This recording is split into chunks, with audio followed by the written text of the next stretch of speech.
Hello everyone, and thank you for joining. My name is Shane Bala, and I'm a Program Manager for the Azure Key Vault team. I'm presenting alongside Amit Bapat, who is also a Program Manager for the Azure Key Vault team. Today, I'm going to talk to you about governing secrets at scale, and I will show you some demos of the exciting new Key Vault features and integrations that we have created to help you manage your secrets.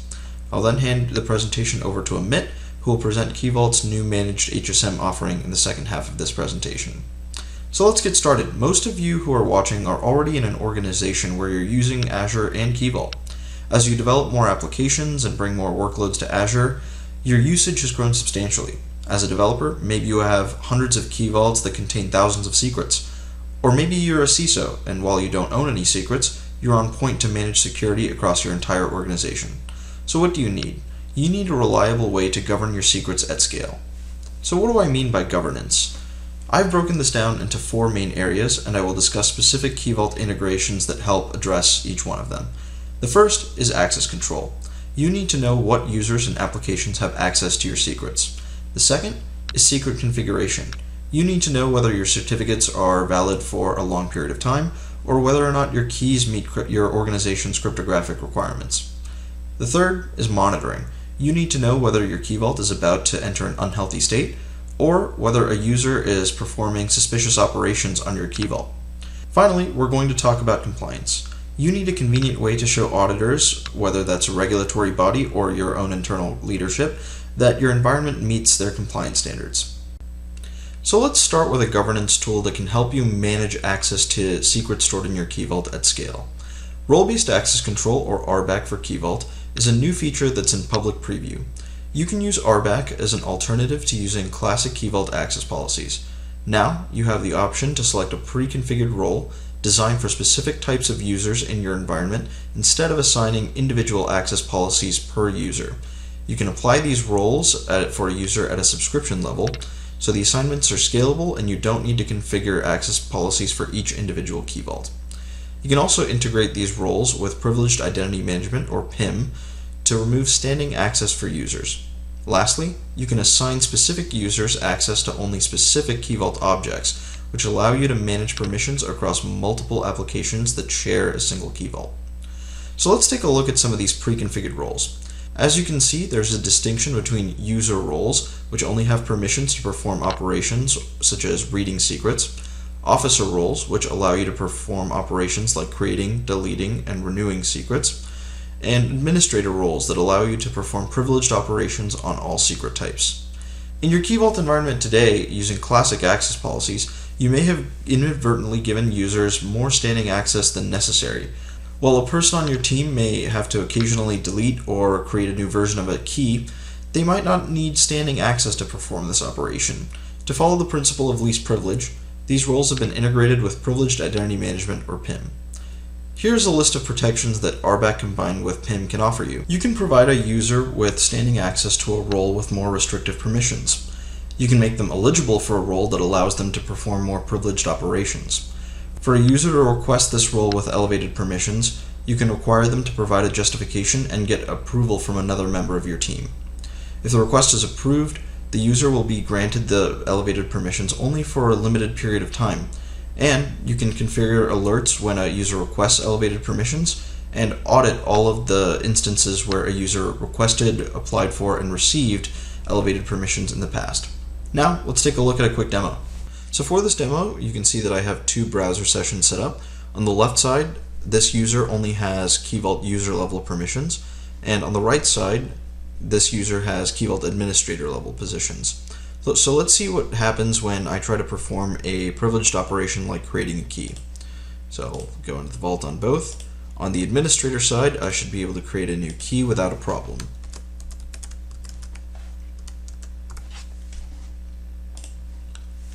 So you can see I was able to successfully create a new key. Let's try creating it on the user side.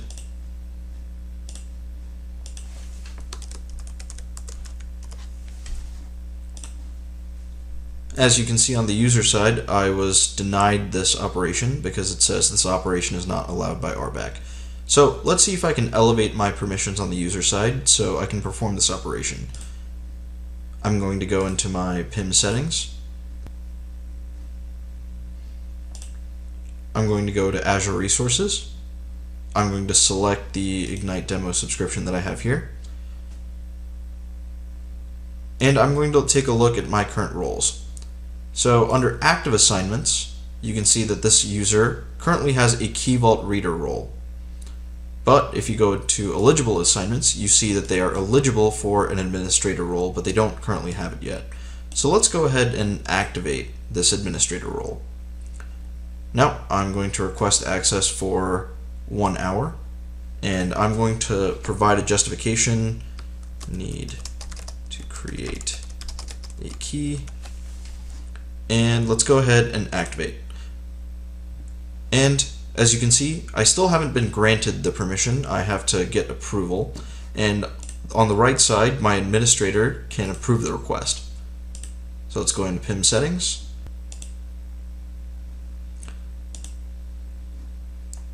Let's go to approve requests and see if I have any requests outstanding. And as you can see, I have this test user who's requesting the Key Vault administrator role, and I see that they're trying to create a key. So I'll go ahead and approve this request. And I'll say access granted. And I'll hit confirm. And now, on the user side, it should appear that they currently have an active administrator role. So now I can go back to my Key Vault, and let's try creating the key again.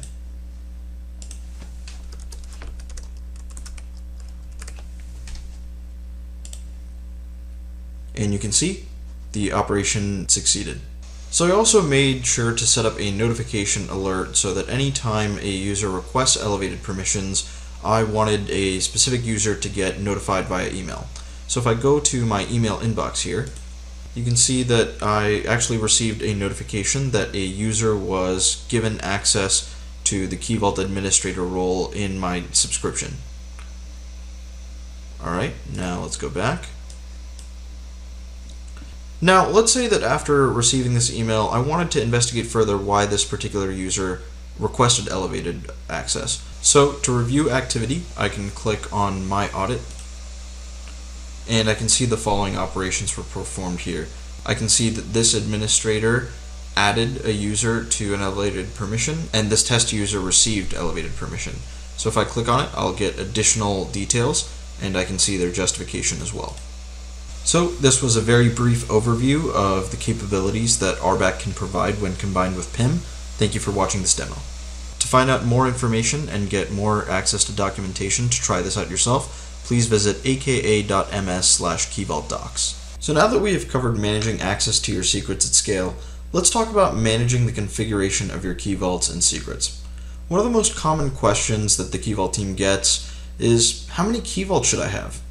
Well, we recommend that you have one key vault per application, per environment, per region. But as you develop more applications, this architecture can be difficult to deal with. You may be in a position where you have to manage thousands of secrets across hundreds of key vaults, across dozens of regions in your tenant. So we inevitably get the follow-up question, how can I manage the configuration of my key vaults and secrets at scale? Often, these key vaults might be distributed across multiple divisions within your organization. And how do you manage organizational compliance and set standards for things like minimum key sizes and certificate validity periods? And when you audit these properties, how can you ensure that your audit results are up to date and that no one can create or import secrets that don't meet requirements into your Key Vault? The answer is Azure Policy for Key Vault. An Azure policy is a JSON rule which you can apply to a scope within your organization. You can apply a policy at a management group, subscription, resource group, or individual vault level. You can ensure that all resources within the scope will be evaluated for compliance against that rule. You can create an audit policy which only evaluates whether the resource meets your compliance rule or not, or you can create an enforcement policy which blocks the creation or import of objects that don't meet the policy rule. So what kind of policies can you create? You can create a rule for any control plane or data plane property of Key Vault, including all secret types. For common use cases such as restricting the validity period of your secrets or enforcing minimum key sizes, we provided built-in policies for you to use, and you only need to specify the parameter that you want. Let's take a look at a quick demo. So So I've gone ahead and launched the Azure portal. In order to apply a policy, I will go ahead and select policy. And let's go into definitions and let's filter by policies that are applicable to Key Vault. So as you can see, I have a bunch of built-in definitions here. Most of these are actually for certificates. At the time of this recording, policies for keys and secrets are still being published, but they will be available soon. But I've gone ahead and created a custom policy that audits and enforces minimum key sizes for keys created in Key Vault. So let's go ahead and take a look at this policy. And as you can see here, the allowed parameters. Let's go ahead and assign this policy to a scope. So I'm going to go ahead and assign it to my subscription, and I'll select a particular resource group to apply it to. I'll apply it to this policy testing resource group. Here, if I wanted to exclude any of my key vaults, I could mark it as an exclusion. I'm not going to do that at this point. I'm going to set the policy enforcement to enabled to deny the creation of anything that doesn't meet the standard. I'll go to parameters and say that I want the minimum RSA key size in my vault to be no less than 3072. And I'll set the effect to deny, so if anybody tries to create or import a key that is less than RSA 3072 into the key vault, it should deny the operation. So at this point, you would go ahead and hit review and create, but I've already gone ahead and applied this assignment. You can see that right here in the assignment state. You can see that I've already gone ahead and enabled this minimum key size RSA policy. So let's go ahead to my key vault and let's try to create a key that is less than RSA 3072. So if I try to generate a key, and let's do test key deny, and let's set it to RSA 2048, and an error occurred, so it failed. But if we increase that to 3072 and try again, the operation succeeds. So let's take a look at the compliance results in my policy. So I can take a look at this policy here, and I can see that my current vault is not compliant with the policy. This is because this vault contains at least one key that doesn't meet the policy requirements. That means it was created prior to when I created the deny effect. So if I take a look, I can see that I have two non-compliant keys that were created before I put the deny effect in, and that's making my vault non-compliant. Now, if I go ahead and bring these two objects into compliance, my vault will be compliant with this policy. Now, that was a fairly quick overview into policy for Azure Key Vault. For more information, tutorials, and documentation, please visit aka.ms/akvpolicy. Thank you. Now let's move on to talk about how you can monitor the status of your key vaults at scale. The first step is to enable diagnostic logs on all of your key vaults. This is a best practice, and it's essential so you can have a record of all of the operations performed by users and applications at a later point in time. You can configure all of your Key Vault logs to point to a single location, such as a storage account or log analytics. And if you have not already enabled diagnostic logs on all of your Key Vaults, or are unsure which of your Key Vaults don't currently have diagnostic logs enabled, you can create an audit policy using Azure Policy and use Azure CLI to enable diagnostic logs on all of your Key Vaults. The next step is to enable alerts in Azure Monitor. While diagnostic logs provide you with information about operations that happened on your Key Vaults in the past, you need a way to get alerted prior to your Key Vaults entering an unhealthy state. Azure Monitor allows you to define specific thresholds to get notified and alerted when a Key Vault exceeds certain thresholds. For example, high usage limits, when your Key Vault starts throwing error codes, or if your Key Vault is experiencing higher than normal latency. Let's take a look at a quick demo. So now I'm going to show you a quick demo about how to enable alerts for Azure Key Vault. So I just go to my Key Vault in the Azure portal, and I select the Alerts tab under Monitoring. I'm going to go ahead and create a new alert rule, and I'm going to set up an alert that tells me when my Key Vault has used a certain percent of its throttling limit. So I'm going to edit the resource, and I want to be alerted on all Key Vaults within this resource group within the East US region.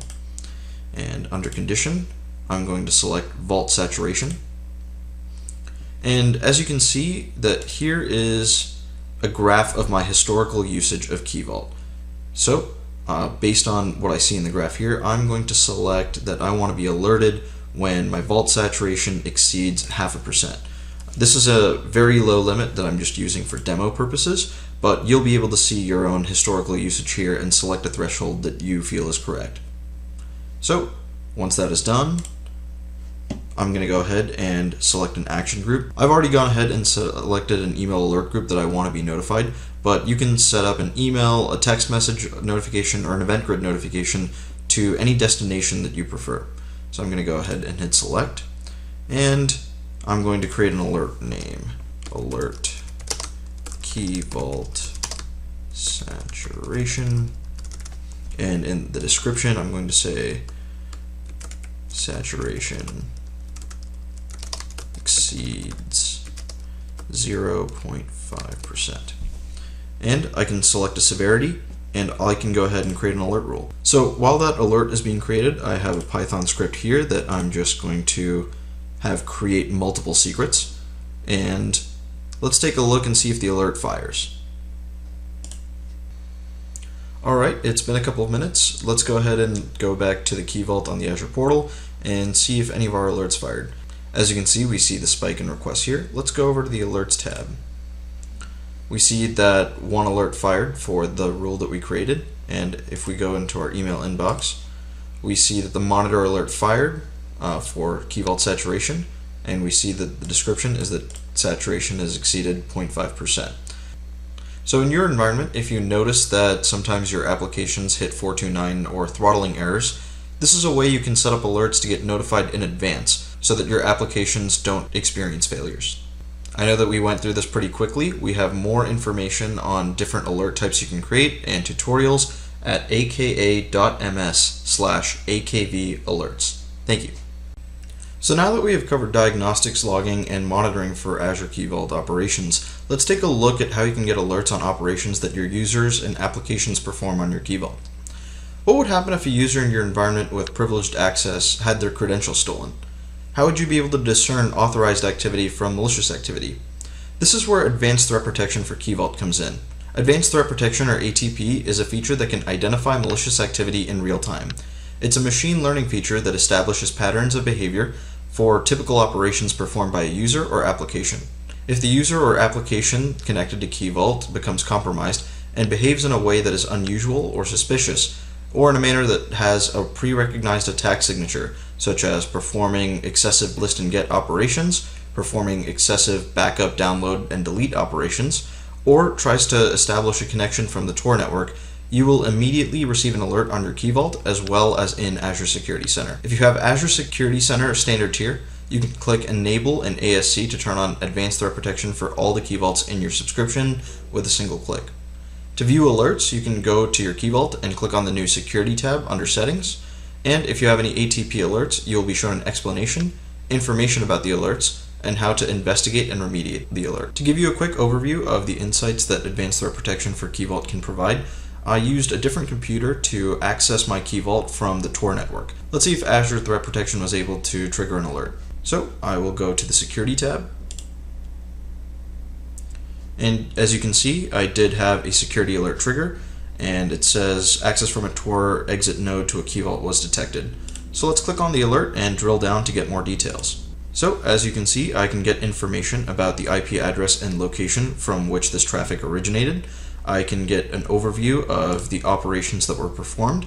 I can also see a drill down of all of the secrets that were accessed. In this case, I accessed secret 1 in the Key Vault. I also have a drill down into the reasons why I received the alert and some metadata about the device from which it was accessed. I also have a timestamp and an alert description that gives me information about what action I need to take. To get more information and find out how to enable this feature, please visit aka.ms/keyvaultatp. Lastly, let's talk about how you can monitor compliance across your organization. If you're responsible for compliance in your organization, you may need to provide an auditor with a document that evaluates your compliance status with regulatory requirements.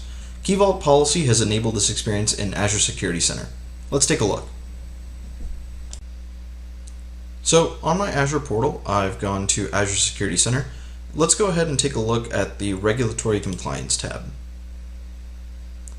So here, I can see an overview of how my environment meets regulatory standards and compliance. Under Azure CIS requirements, you can see that both Key Vault data plane and control plane properties appear. So you can see that expiration date set on keys and secrets is a requirement here, and that ensure Key Vault is recoverable, this refers to soft delete, is also appearing here.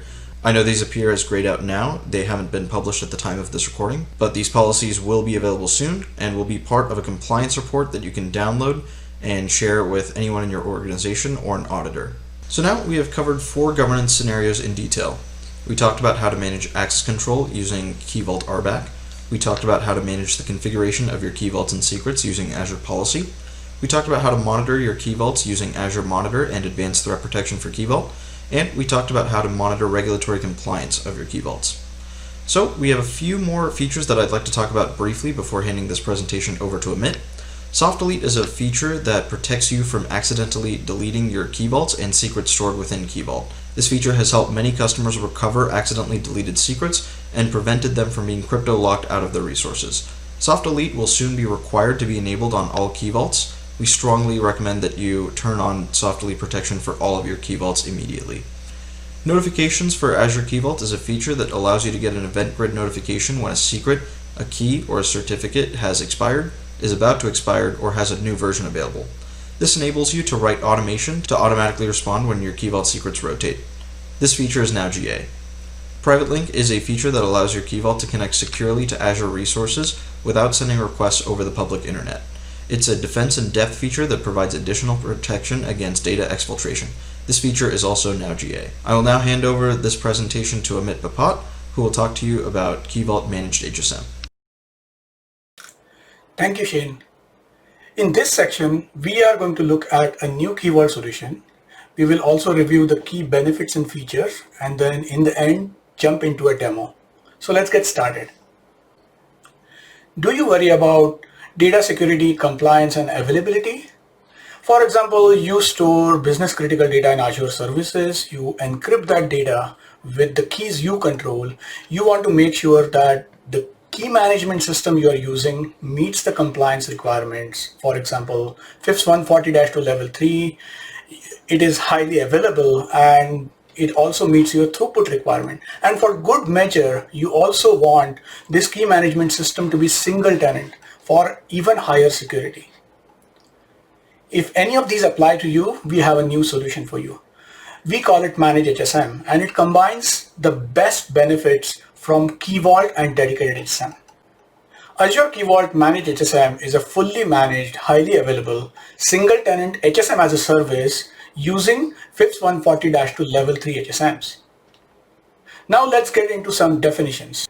HSMs, I'm sure you all know, are hardware security modules. Availability zones are unique physical locations inside an Azure region with independent power, cooling, and networking for higher resiliency. HSM partitions are essentially slices of an HSM with dedicated crypto cores behind them. And enclaves are instances of trusted execution environment secured by Intel SGX hardware, where they provide protected memory regions for data and code execution. So let's bring it all together to understand how Managed HSM works. When you create a Managed HSM resource, there are 3 HSM partitions allocated, and you don't have to worry about provisioning, configuration, patching, maintenance of the underlying HSM hardware. That is all taken care by the service. The 3 HSM partitions are allocated in at least 2 different availability zones, and they are continuously monitored by the service for health, and if the underlying hardware fails or is undergoing maintenance, then those partitions are automatically relocated to a healthy hardware. And finally, each Managed HSM instance is dedicated to a single customer, and each instance uses a separate security domain. A security domain is a set of core credentials that are generated inside the HSM partition and in the enclave that represent the ownership of those partitions. Thus, each HSM instance is cryptographically isolated from other. The service endpoint in front of the HSM partitions use Azure Confidential Compute infrastructure taking advantage of the Intel SGX technology for further isolation. So now let's look at some important features of Managed HSM. Managed HSM gives you centralized control over all the keys that you want to use in one place with granular access permissions for every key. It uses an isolated access control model. We call that local RBAC. The syntax and method is very similar to the Azure RBAC, role-based access control, but the designated administrators are in complete control of your Managed HSM, and even this subscription administrators cannot override that access.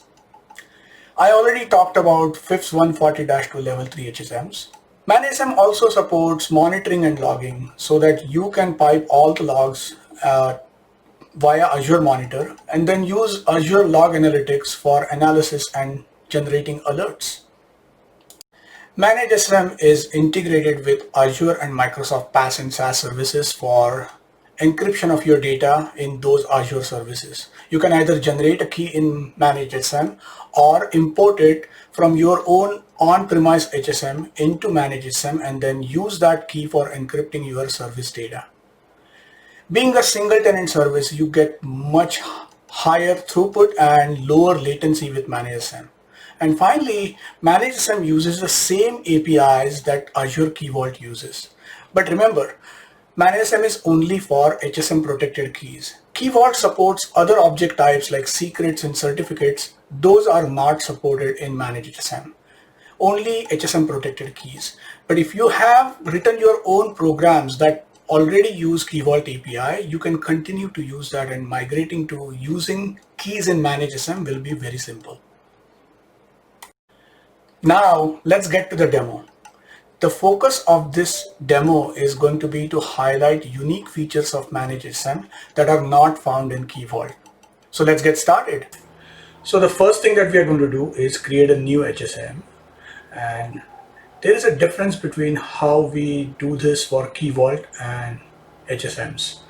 We need to assign an initial administrator for the HSMs, and the other difference is the HSM name.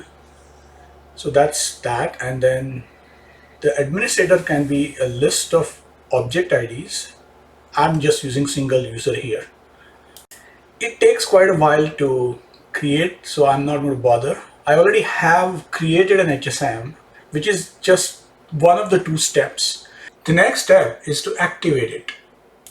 Only one of the initial admins can activate the HSM, and we generate 3 RSA key pairs and then send them to the HSM, and the HSM responds with a security domain which is encrypted to those RSA public keys.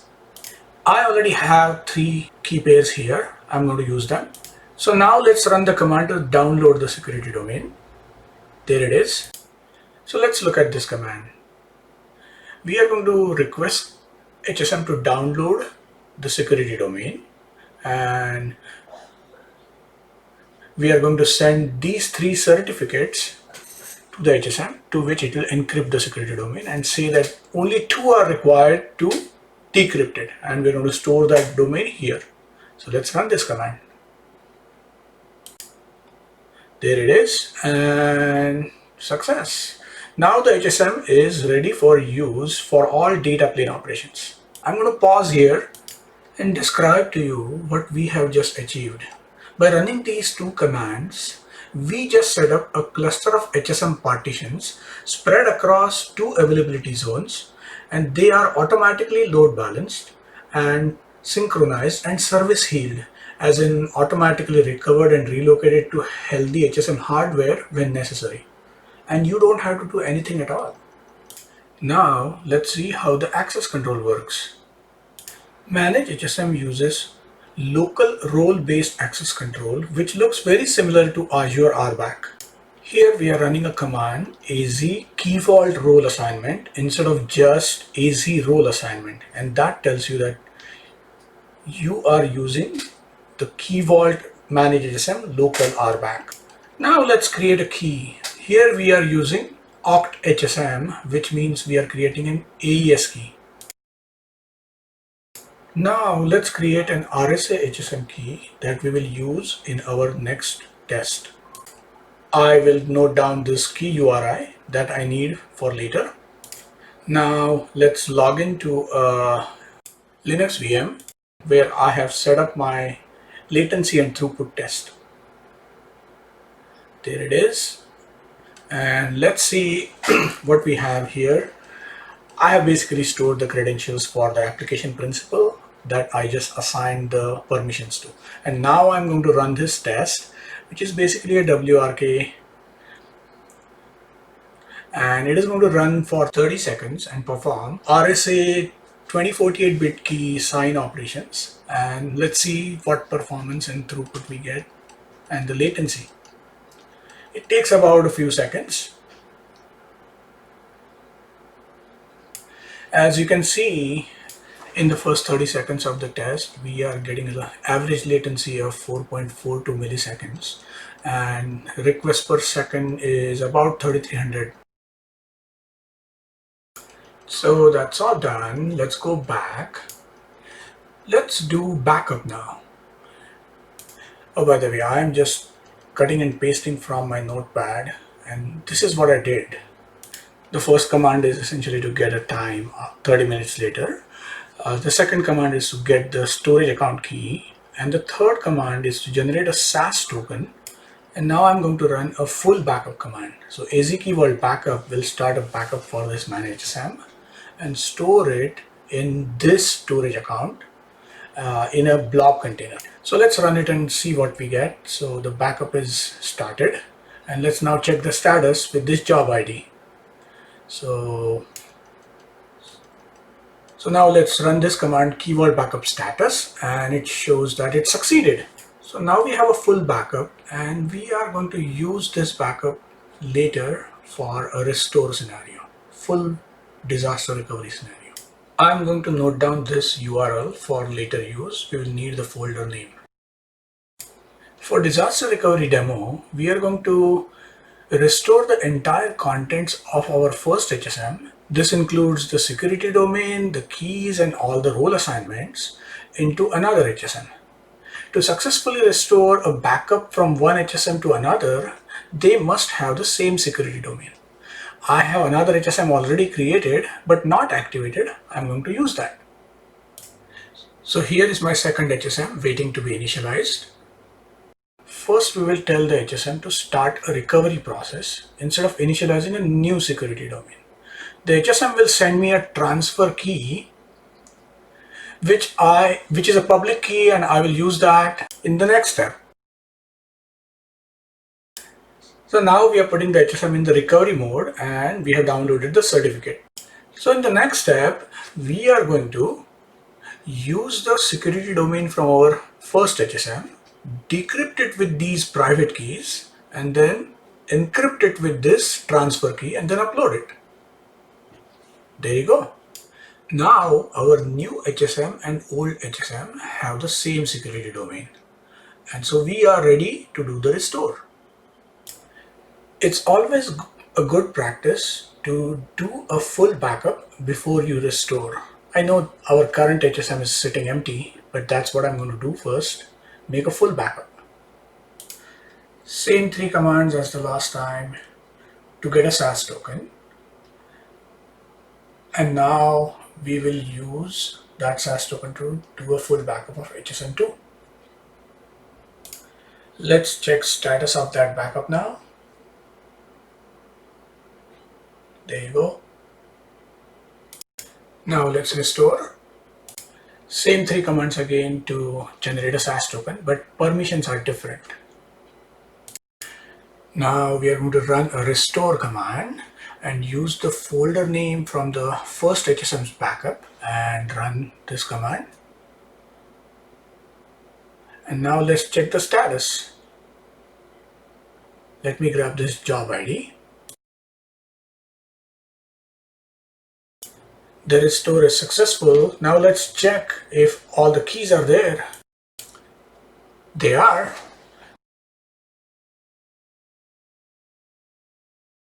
So in this demo, we created and initialized a new HSM, created keys, we observed less than 5 milliseconds of latency and over 3000 requests per second throughput.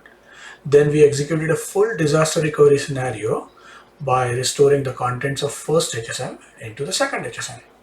So that concludes our demo. I hope you liked my demo.